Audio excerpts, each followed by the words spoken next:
पिछले सरकार से तुलना में पिछले सरकार में 10 नंबर पे सबसे बड़ी अर्थव्यवस्था था।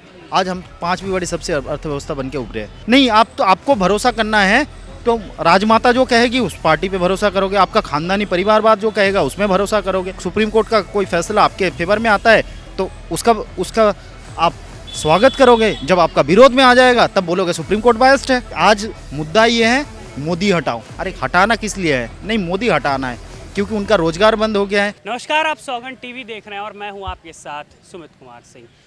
भाजपा सरकार से जब भी रोजगार पे सवाल पूछा जाता है तो उनके नेता और मंत्री कहते हैं कि देश की जनसंख्या इतनी बढ़ गई है कि हम किस किस को रोजगार दें। उस पर कई लोग कहते हैं कि सरकार को जनसंख्या नियंत्रण कानून लाना चाहिए।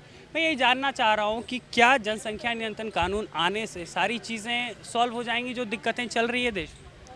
देखिए, काफ़ी हद तक तो सॉल्व हो जाएगी क्योंकि जनसंख्या के ऊपर जो आबादी है उसके ऊपर बहुत सारे कुछ डिपेंड करता है।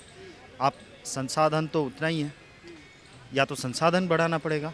आप अगर रोजगार का बात बोले या इकोनॉमिकल स्टेबिलिटी का बात बोले, या तो संसाधन बढ़ाने के ऊपर जोर देना पड़ेगा।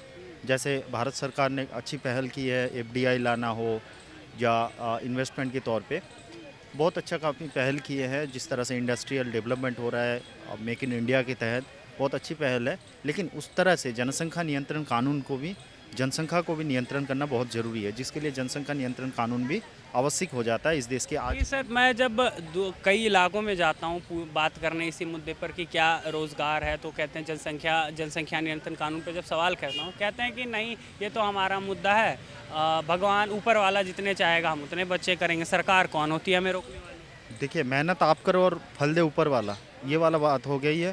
देखिए, आप सब कुछ करतूत के लिए आप अगर जिम्मेदार है तो इसमें भगवान को बीच में कहीं घसीट रहे हो।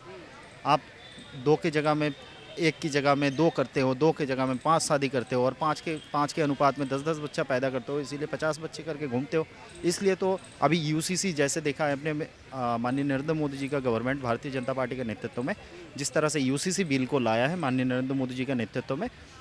अब यूसीसी हमारा कोर मुद्दों में से एक मुद्दा है, तो यूसीसी लाना बहुत आवश्यक हो गया है कि इस देश में एक देश है तो एक विधान, एक निशान, एक प्रधान, एक कानून बहुत ही आवश्यकता है। तो इसी तरह से जनसंख्या नियंत्रण कानून भी बहुत ज़रूरी है क्योंकि हम इस देश की आबादी आज कहीं ना कहीं नंबर 1 पे पहुंच गए हैं हम वर्ल्ड में। तो इस देश में नहीं तो गरीबी रेखा से मुक्त करना बड़ी मुश्किल हो जाएगा, इसीलिए जनसंख्या नियंत्रण कानून भी आएगा और भारत सरकार, माननीय नरेंद्र मोदी जी का सरकार इसके लिए प्रतिबद्ध है और लाने के लिए, और लाएंगे भी, बड़ा जल्दी इसको लाया भी जाएगा। अभी जब कांग्रेस या कोई और जो पार्टी है वो कहती है कि सरकार को देखिए रोजगार के मुद्दे पे फेल हो गई है, इसलिए ऐसे मुद्दे सामने ला देती है ताकि इनसे कोई रोजगार पे प्रश्न ही ना पूछे। देखिए, रोजगार फेल नहीं हुआ है। आप पिछले सरकार से तुलना में पिछले सरकार में 10 नंबर पे सबसे बड़ी अर्थव्यवस्था था। आज हम 5वीं बड़ी सबसे अर्थव्यवस्था बन के उभरे हैं। तभी आबादी भी था 125 करोड़ के आसपास, आज 140 करोड़ हो गए, 142 करोड़ के आसपास। तभी जो भी परिसंख्यान है 140-42 करोड़ के आसपास हो गए हैं। तो ये देखिए किस तरह से तेज़ी से हम 125 से 115 करोड़ ये कुछ दिन में ये कर गए, हमने क्रॉस कर गए। तो इसके लिए आप देखिए जिस तरह से तेज़ी से 10वीं से 5वीं बड़ी सबसे अर्थव्यवस्था पहुंच गए, और तेज़ी के साथ माननीय नरेंद्र मोदी जी को कुछ दिन पहले भी सुना होगा हमने कि हम कमिटेड है, हम 3री सबसे बड़ी अर्थव्यवस्था बन के उभरने जा रहे हैं। 2027 को अगर IMF का आंकड़े उठा लीजिए, वर्ल्ड बैंक का आंकड़े उठा लीजिए, जिस तरह से हम ग्रोथ कर रहे हैं तो 3री सबसे बड़ी अर्थव्यवस्था बन के उभरेंगे। उन आंकड़ों पर तो विपक्षी पार्टियां कहती है झूठी हैं, फेक। नहीं, उनका BBC आंकड़ों पे भरोसा होता है, और वही अगर आप आंकड़ों पे भरोसा करोगे तो या तो भारत सरकार का कर लो या विदेशी का कर लो। जब भारत सरकार का आंकड़े को आप बोलोगे कि ये तो स्वतंत्र नहीं है, तो विदेशी को जिस तरह से आपने BBC का डॉक्यूमेंट्स में छाती पीटते हो, उस तरह से विदेशी डॉक्यूमेंट, विदेशी ये भी तो IMF, वर्ल्ड बैंक, ये भी तो वर्ल्ड को लीड करने वाला एक संस्था है, तो उसमें भी भरोसा कर लो कभी। नहीं, आपको भरोसा करना है तो राजमाता जो कहेगी उस पार्टी पे भरोसा करोगे, आपका खानदानी परिवारवाद जो कहेगा उसमें भरोसा करोगे। आपका कोई संस्था पे भरोसा नहीं है, जो आपके फेवर में होगा उस पर आप भरोसा करते हो। कभी सुप्रीम कोर्ट का कोई फैसला आपके फेवर में आता है तो उसका आप स्वागत करोगे। जब आपका विरोध में आ जाएगा तब बोलोगे सुप्रीम कोर्ट बायस्ड है।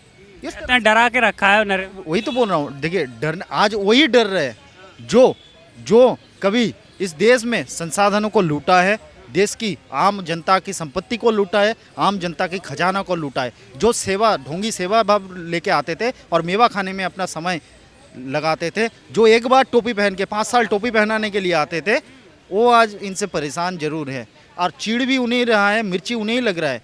आज मुद्दा ये है मोदी हटाओ। अरे हटाना किस लिए है? नहीं, मोदी हटाना है क्योंकि उनका रोजगार बंद हो गया है। परिवारवाद जितने भी पार्टी थे जो माली के आला बन के घूमते थे, हुकूमत जमाल जमात का जो सुल्तानत के सुलेमान बन के घूमते थे और माली के आला का बन के रूपी बन के माल इस संप्रदाय को, एक विशेष संप्रदाय को ठेकेदार बन के घूमते थे।